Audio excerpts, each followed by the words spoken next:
Mentors, coaches. Honestly, it seems like there are tons of mentors and coaches advertising to help you out these days, right? The question is, do you need one? Why not just get all your information from Google or YouTube? So let's go ahead and talk about why you should have a mentor, but more importantly, let's talk about what makes a good mentor.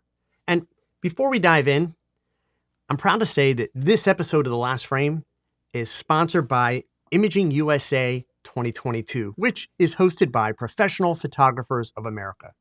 Imaging USA 2022 will be live and in person this year at the Gaylord Resort in National Harbor, Maryland, right outside of Washington, D.C. It runs from January 16th to the 18th, and believe me, you don't want to miss it. I've got a registration link below the video, and I'll tell you a little bit more about it in just a few minutes. Stay tuned.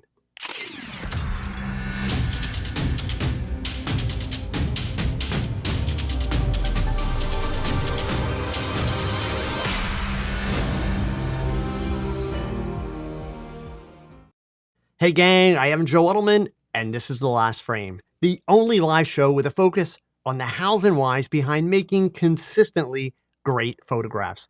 And for the next 30 minutes, I'm here to help you improve your photography skills. You know the drill. If you're watching live, please leave me a little note in the chat. Let me know you're here and where you are watching from. Hey, and if you're watching the replay, no sweat. Please leave a comment below the video. It's always cool to see where photographers are tuning in from. Right now, let's see here. We've got Natasha in Memphis. Hi, Natasha. It's been a while. Nicola in Italy. Charles, let's see. Charles used to be from Alaska. He's out in California, I think now. I got Marquis down in North Carolina. Who else do we have here? We got Cloud Strife in California. We have got Robert in New Jersey. Joe in Michigan. Let's see. Alvin down in Virginia. Lynn in New York. And we've got a couple sneaking in here. Getting in here, Oliver's here from the UK, Brian in Pennsylvania, Lazy Bones in Chicago, Danny in New York.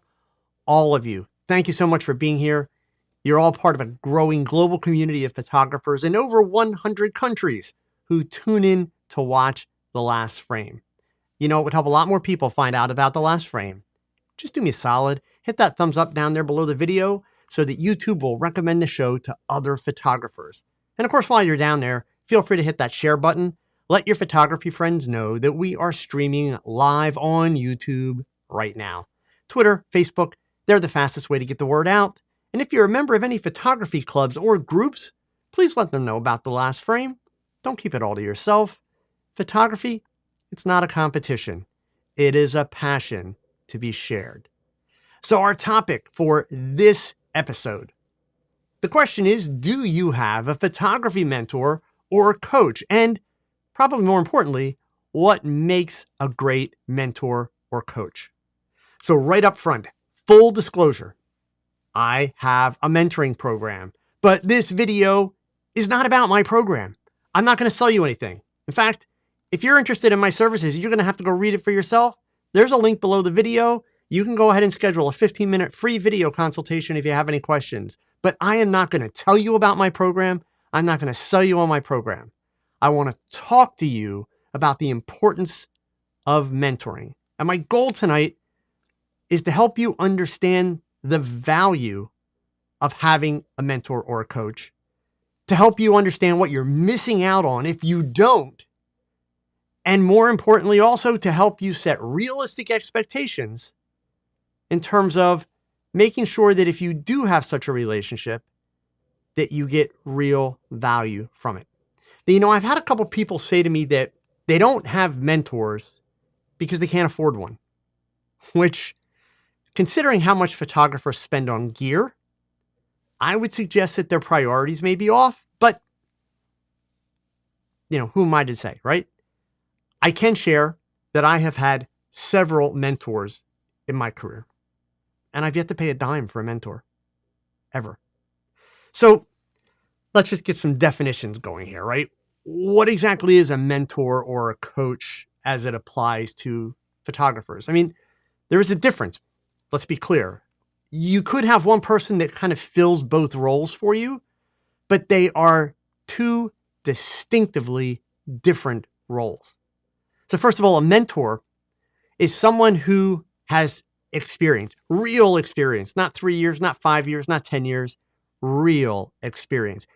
And they are a trusted advisor, meaning they are able to guide you, advise you, and support you in the pursuit of you achieving your goals.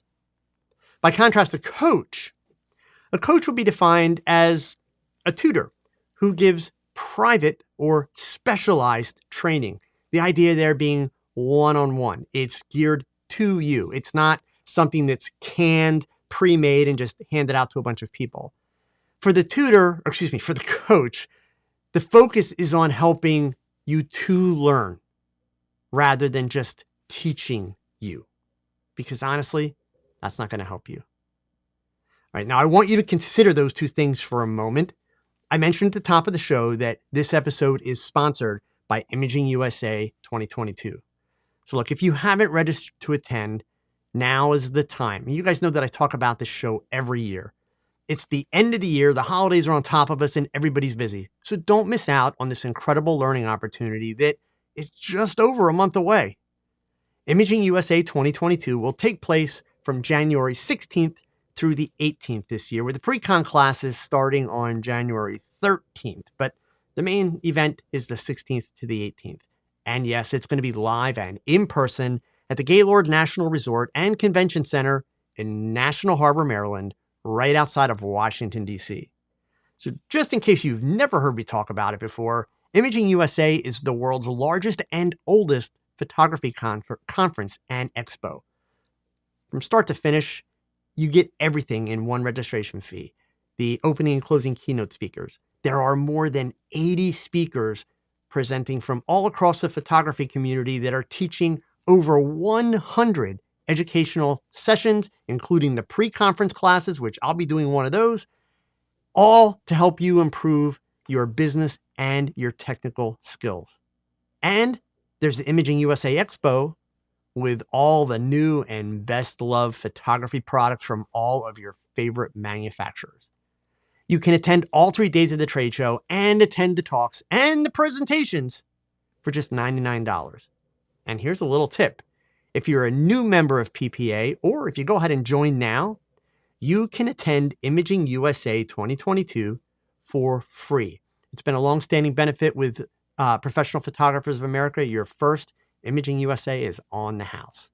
So just so you know, I'll be teaching a full-day pre-con class on Thursday the 13th. It's going to run from 9 a.m. until 5 p.m. It's a full day. I'll be presenting portrait photography, create the difference, make it fun, market it, and sell it. And believe me, we're going to have fun. This is a start-to-finish portrait class where we cover everything from planning, prep, lighting, posing, communicating, and even some post-production. And yes, I'll be sharing a lot of the techniques that I use to create my fashion portraits. Also, during the main event from the 16th to the 18th, I'll be doing demonstrations at the Stella Pro booth each day of the expo. That's Sunday through Tuesday. So make sure you stop by and say hi. I'm going to be using those new reflex lights, and we're going to have stuff flying around and doing crazy things, and we're going to have some fun. So the link, it's in the show notes, and I'm going to go ahead and I'm going to share it in the chat for you right now so that you have it. There you go. Okay. So back to mentoring. Mentor, coach, you really do need both. Here's the thing. In my opinion, a great photography mentor will have more questions for you than they'll have answers. A great photography coach is somebody that does not tell you what to do, but they empower you and they guide you to help you work it out for yourself so that you build your own experiences with the benefit of their experiences and their shared knowledge. So here's the thing, folks, right? Certainly, the logic is you can save yourself a ton of money by going to Google, by going to YouTube, by looking things up and figuring things out. And, you know, there are some of you, not a lot though, and I'm not insulting anybody because, you know, I'm in that category, right? There are some of you that indeed can go to YouTube, can go to Google, do some research, and will put in the hard work and the failure and the experimenting and the practice and really, really work it out and essentially build your own experience. But the fact of the matter is, most of us, myself included frequently, we don't have the time or the patience. We want to get there faster. And we want to avoid the mistakes, especially if there's money involved in terms of making investments with gear or marketing, advertising, you name it. That's where a mentor and a coach becomes useful.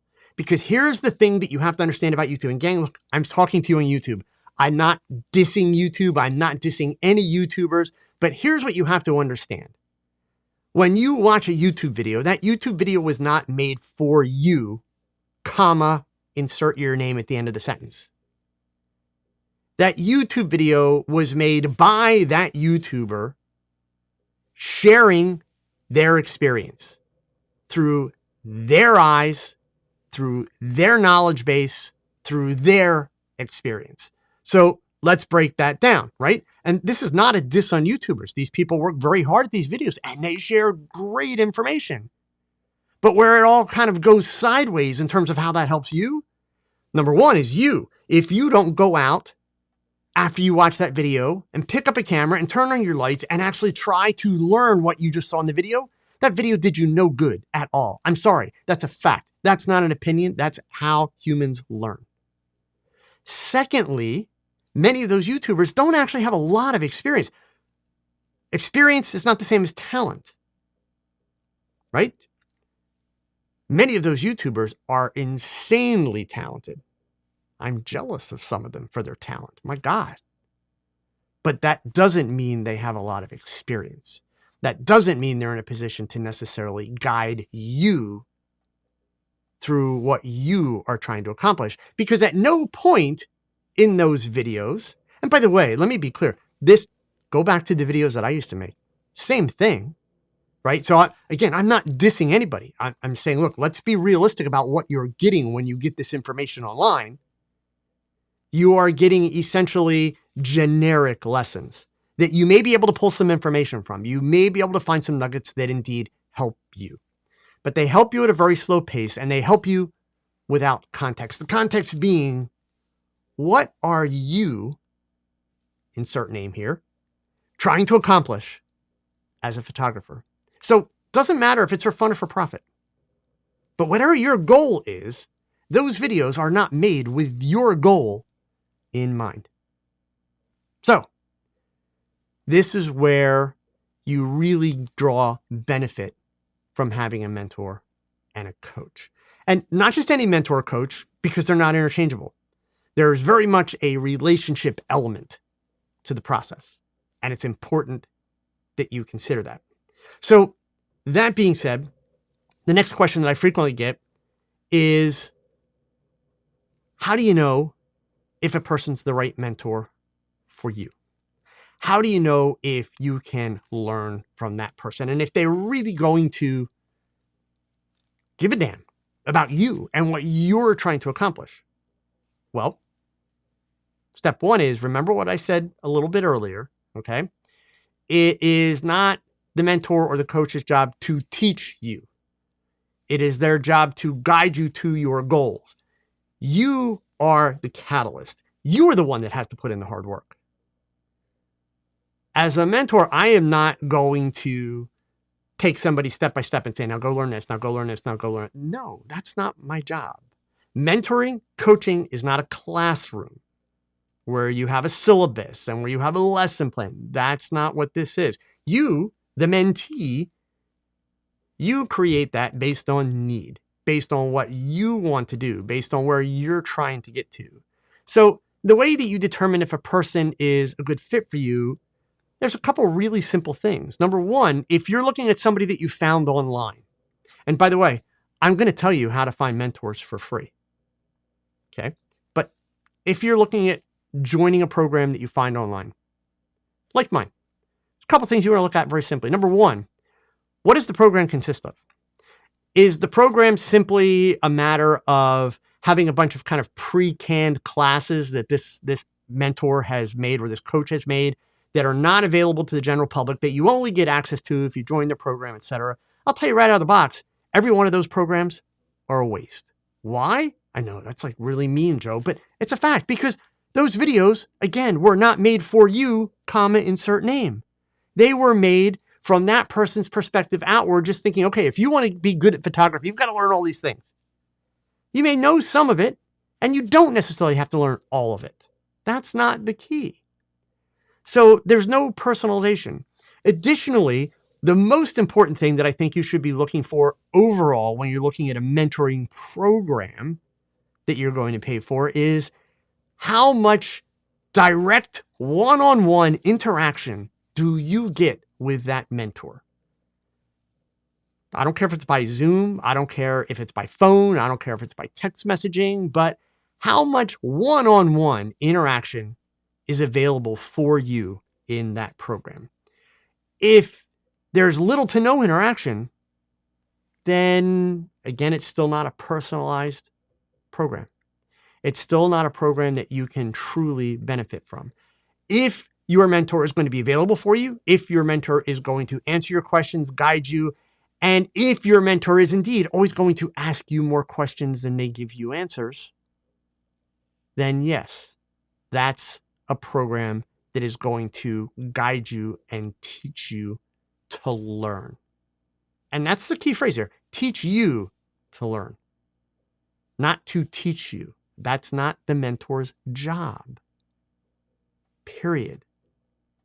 Other things that you can look for, in the course of what is a good program for whatever amount of money that, you are spending, it goes without saying, you should be looking at that photographer's work. Do you admire their work? Is their work the type of work? Are they doing the types of things that you aspire to do? Certainly, I could advise someone at a very basic level on landscape photography, but I certainly would discourage anyone to turn to Joe Edelman if they want mentoring for landscape photography. That wouldn't make a lot of sense now, would it? Right? Because there's pretty much nothing in my portfolio that indicates that I have any depth of knowledge about landscape photography. So you want to be looking for someone who does work that is the kind of work that you aspire to do, whose work is of very high caliber, who is using techniques, who's using styles, et cetera, that are similar to what you want to work with. Okay. Because that way, obviously, they're going to be able to give you firsthand knowledge of how to do it.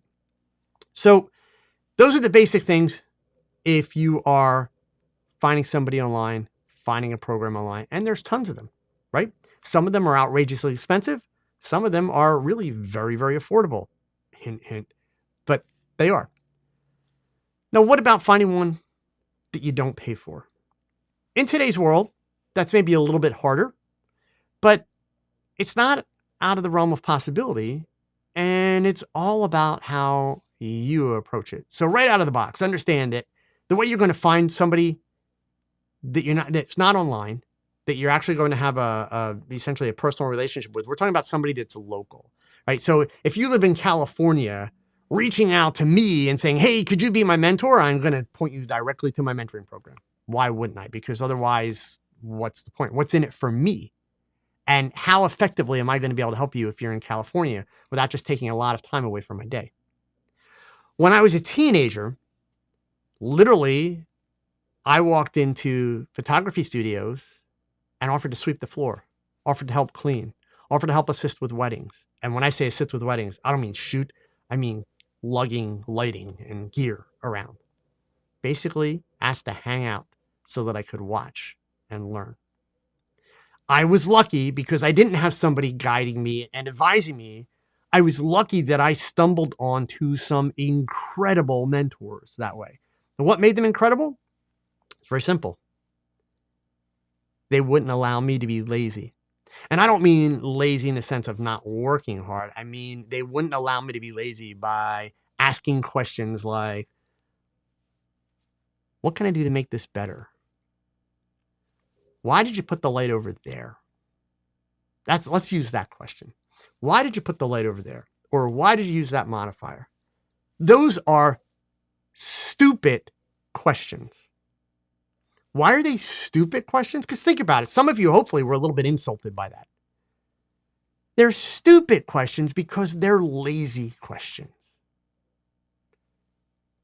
If you are going to ask someone for help, especially for free, when you have a question for them, you better demonstrate that you're making an effort to solve that problem, but you have reached the outer boundaries of your knowledge.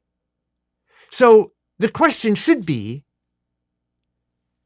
I'm curious why you put that light there as opposed to over here or higher or lower, because I would have expected this. Now what you've given them is your full depth of knowledge around your question, and you've made it very easy for them to give you useful feedback. Because honestly, if somebody says, hey, why'd you put the light there? My simple answer is because I felt like it. Literally, because the thing of it is, when you've been doing what I do long enough, that's exactly why you put it where you put it. Because you felt like that was going to be best for whatever you were thinking about doing. It becomes instinctive. You're not thinking it through to that detail when you place the light. So the way you get a good answer is by also sharing your thought process and or respectfully challenging because you thought it should have been done this way. And I don't mean, hey, I think it would be better over here. No, I just mean, I assumed that this would be the location because of what you have set up. Boom. So I was really lucky that my mentors actually set that example. If I would ask a question, they would almost always, 100% of the time, respond with multiple questions. And essentially what they were doing, they were driving me through the process of sorting out the answer myself. And when I would hit walls in terms of my depth of knowledge or depth of experience, then they would fill in some blanks. And the reason they did it was to protect my creativity. They did it to protect the idea of me becoming the photographer that I wanted to be. Part of the way they accomplished that is because they got to know me. They took an interest in what am I trying to accomplish? What kind of photography do I really want to do? They didn't try to make me carbon copies of themselves. And by the way, when you find photographers that are afraid to share knowledge and afraid to share their experience, that's exactly what they're afraid of. They're afraid that somebody is going to copy what they do and do it better. So it's not that that photographer is actually, and I'm not defending them, but it's also not that they're actually a jerk, that they don't want to help you. It's honestly that they're insecure. Because the fact of the matter is, nobody can do what I do. Nobody can do what Lindsay Adler does. Nobody can do what Joe McNally does. Nobody can do, you name any photographer, nobody can do what you do. Because they're not you. You're not me. Could you do something similar? Sure. But you can't do me. And I can't do you. So for me to answer everything strictly from my taste, my perspectives, that's not going to help anyone. So it's important to, number one, if you're going to find somebody that you're not paying, you have to ask yourself a question before you even connect with them. What value can I give to them, right? That's the question. How could you give them value? Could you clean up for them? Could you assist them? Could you help them, right? Just asking them to give up their time and tolerate you hanging out, that's not the way to do it. I will tell you right now, and I'm not the only photographer who has levied this complaint over the years. I routinely have people who are in my area or even within 2 hours of my area reach out to me and say, my God, I'd love to come and hang out during a shoot and watch you shoot. What am I, like some sideshow? You just want to come watch? What are you going to get by watching? You're not going to get anything. Because you can watch me do whatever you want to watch. None of that tells you what's going on in here. What's going on in here is what's actually valuable to you. Just watching, that's entertainment. And the problem of it is the reason it's never going to happen in my studio is because you're just one more distraction in my studio. A distraction to me, a distraction to my subject, a distraction to my makeup artist. So you're not going to get a yes, ever. You're going to get a yes when you answer, what's in it for me? Why should I give you my time? In my case, I rarely work with assistants, so that's not going to help you much, right? That's why I also have a program where I can work with people from anywhere. But there are plenty of photographers that will allow you to help and to assist. Also, don't reach out to somebody and say, hey, I want to be a photographer. I think your stuff's amazing and I'd love to be an assistant for you. So you want them to be an assistant because you think their work's amazing and because you want to be a photographer. Come on, really? When you reach out to them, make sure there's a link to your work. Make sure you tell them a little bit about yourself and where you are in the learning curve. In other words, treat that inquiry like you're going for a job interview. Why should they care about you? Why should they want to help you? What are your goals? What is it about their work and their experience that can help you? You have to understand, when you ask those kind of very generic questions, those are lazy. They're simply lazy. I don't want lazy people hanging around in my studio, and I'm not going to have lazy people assisting me ever. Just not going to happen. Mickey, I see your comment. I watch videos to inspire me to go out and take photographs during my lazy time. Yeah, but that's really not what we're talking about, right? I'm not talking about, it's not a mentor's job to inspire you. I would tell you this straight up, gang, okay? If you think that you need a mentor or coach to inspire you, you're wasting your time, your money, and I'd just go sell your cameras. Because honestly, look, I'm not going to lie. I don't get it. When people say stuff like that, yeah, you know what? I'm just not inspired to go take pictures. Then sell your camera gear. What the hell? What? Why? I've never had that problem. If you're really into photography, you're really into photography. I don't get the idea of being inspired. I get bored. I've told you that before. I mentioned that last week. I get bored with what I'm doing. Boredom is good, though, because boredom pushes me to the next thing. Boredom forces me to look for something new to do, something creative, something out of the box. But lazy and being inspired, my inspiration is the opportunity to use a camera. My inspiration is the opportunity to create something that I haven't created before. My inspiration is the opportunity to work with new people, to have access to people. That's what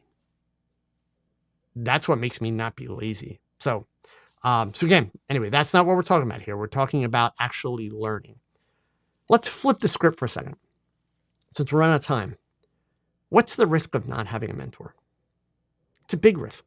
It really is.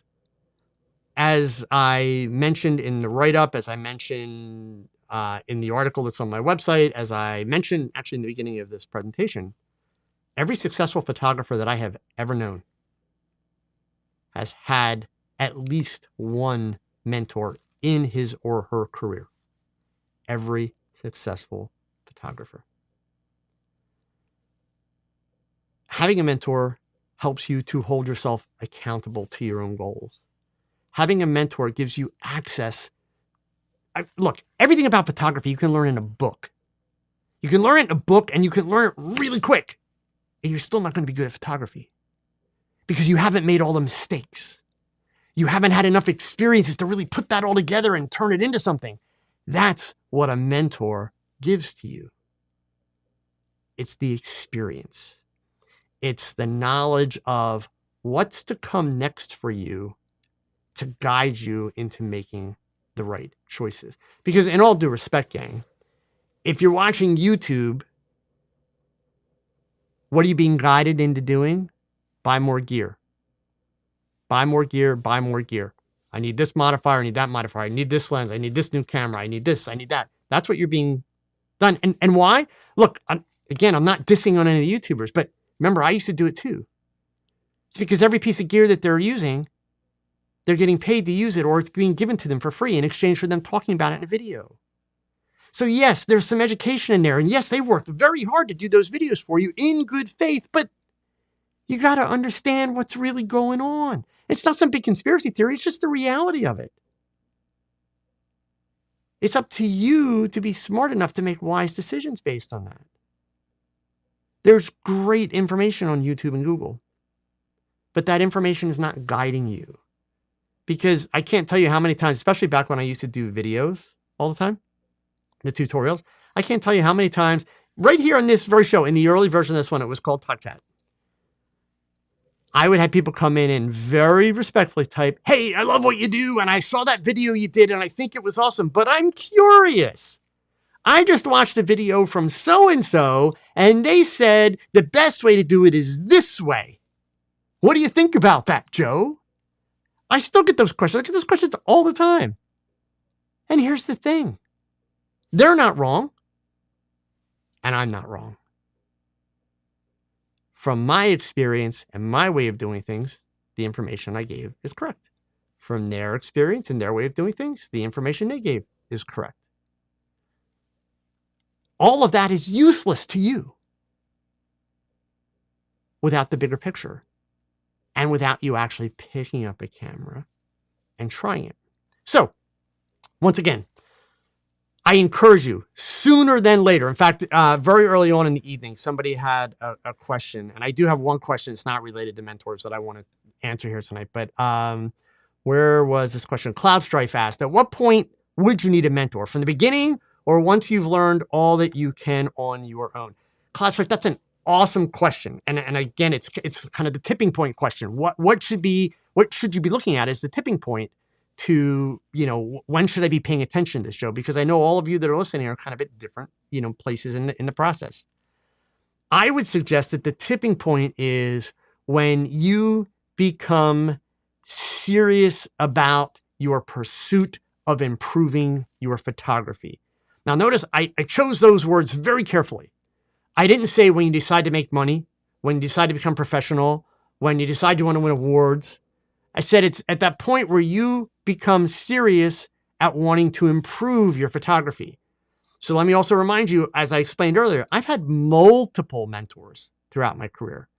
I still seek out mentors if I'm headed down a new path that is uncharted territory for me. If I can find somebody who's been down that path before that I can have a discussion with and I can talk to, my gosh, yes. I get people that turn to me routinely that are starting YouTube channels that are a year, 2, 3 years in. I mentored Manny Ortiz when Manny Ortiz was getting started. And I'm not taking any credit at all. Man has put in some serious hard work. But I had numerous conversations with him, answering questions about how I had built my channel to that point. Mentoring is extremely important at any point in time that you are serious about what you're doing. And serious is just a matter of wanting to improve. Mentoring helps you avoid the mistakes. It helps you, honestly, to me, the biggest thing is it helps you avoid wasting time. I find time to be a very precious commodity. I've always thought that way. And now that I'm older, I think that way even more because I'm more aware of how limited time is. I don't want to waste time. So if I can seek guidance from someone who has been down that path that can help me avoid the mistakes and the potholes and allow me to really be able to focus my energy. And if I'm fortunate enough that they take an interest in what I'm doing and they're also going to hold me accountable to my goals, that's a huge win. And many of the photographers that over the last couple of years you have heard me interview for Talk Chat and here on The Last Frame, who are photographers that are considered to be at the top of their game in this industry, I assure you, they still currently have mentors. So the right time is when you decide you really want to improve. And again, can't say it enough.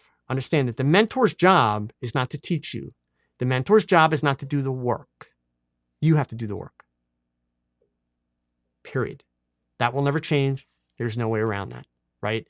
It's not like we all have computer chips where you can take all the information the mentor has, pull it out, stick it in, download it. It doesn't work that way. Maybe down the road it will, but we're not there yet, right? You have to do the work. So again, something that I strongly encourage all of you to consider. Find somebody local that's willing to help you.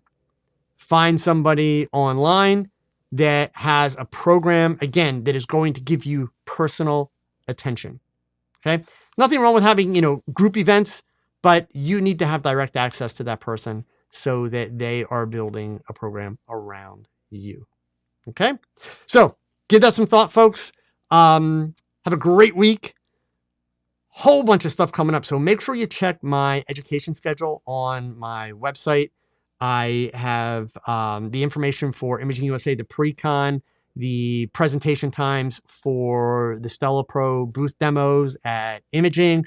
I've also got 2 more presentations coming up for B&H in February. And I just found out yesterday in also February, end of February, beginning of March, excuse me, very beginning of March. I will be doing 2 presentations next year at WPPI in Las Vegas. I'm going to be doing a presentation all about LED lighting, a seminar, so it's 90 minutes. And I'm also going to be doing an outdoor beauty fashion photo walk where we are basically going to do beauty shots, the kind of stuff that I do, but outdoors, natural light, maybe a little bit of LED for, some adding to it, but basically working with natural lighting. So completely different approach than the way that we do it in the studio. And that's an opportunity for photographers to be able to come along and shoot and participate as well. All that information is on the website. And again, real quick, a special thanks to Imaging USA 2022 and the Professional Photographers of America for sponsoring tonight's episode. Sincerely, gang, I do hope that I get to see you at Imaging. And if you have any questions, by all means, reach out to me or leave them in the comments below, and I will get you to the right information about Imaging and that, because it's a great program. But in the meantime, you know the drill. Go pick up that camera and shoot something, because your best shot, it's your next shot. Adios, gang. Take care.